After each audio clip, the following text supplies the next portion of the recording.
గారు పాకిస్తాన్తో కాంగ్రెస్ ఎంపీ గౌరవ్ గొగోయ్కి సంబంధాలు ఉన్నాయి అంటూ ఉన్నారు అస్సాం ముఖ్యమంత్రి ఎప్పుడు వివాదాస్పద వ్యాఖ్యలు చేసే హిమంత్ బిశ్వ శర్మ.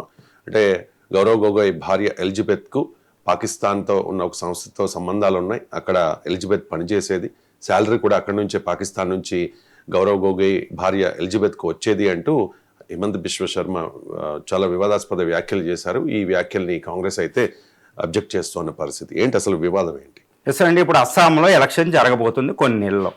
మనం ఎప్పుడు ఒక వివాదం వచ్చిందంటే దాన్ని ఎన్నికల దృష్టితోనే చూడాలి.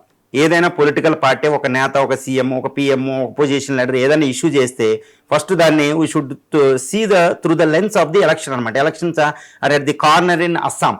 అది చాలా క్రూషియల్ ఎలక్షన్ జరగబోతున్నాయి. మరి ఈ తరుణంలో అక్కడ కాంగ్రెస్ లీడర్ తరుణ్ గొగోయ్, ఈ గొగోయ్ చాలా ఇంపార్టెంట్ లీడర్. అక్కడే కాదండి, ఇప్పుడు ఎంపీగా పార్లమెంట్లో కూడా కాంగ్రెస్ చాలా ప్రామినెంట్ లీడర్.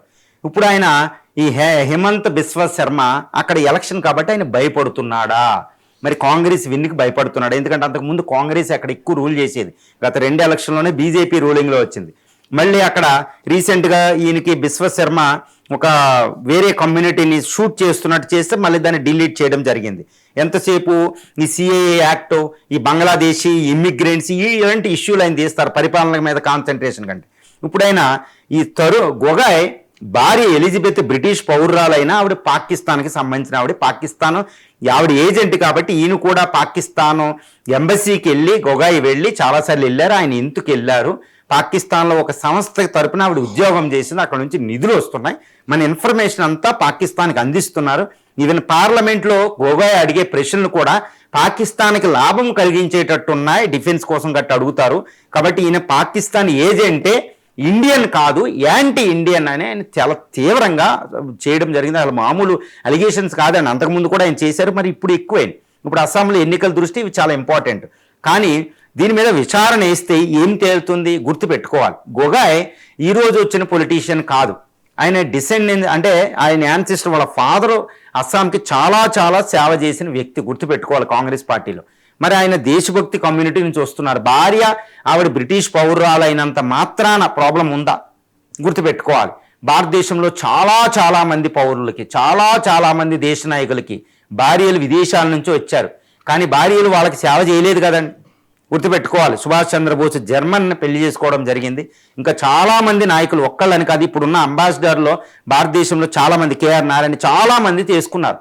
కానీ ఒకసారి పెళ్ళి అయిన తర్వాత మళ్ళీ ఆ దేశాలకి సేవ చేస్తారు, ఒకప్పుడు జాబ్ చేసిన సంస్థలకి ఇస్తారు అని అలాంటి అలిగేషన్స్ అనేది మనం నిరూపితం అవుతేనే కానీ మాట్లాడకూడదు. ముఖ్యంగా ఇది యాంటీ ఇండియన్ అనే పదాన్ని చాలా జాగ్రత్తగా వాడాలి. అన్లెస్ వీ హ్యావ్ ది, ఇది సిట్ రిపోర్ట్ ఇవ్వడం అంటే సిట్లు ఏమివ్వు, అది చాలా ఇండిపెండెంట్ ఆర్గనైజేషన్, క్రెడిబుల్ ఇన్ఫర్మేషన్ వచ్చిన తర్వాతే కొన్ని చెప్పాలి.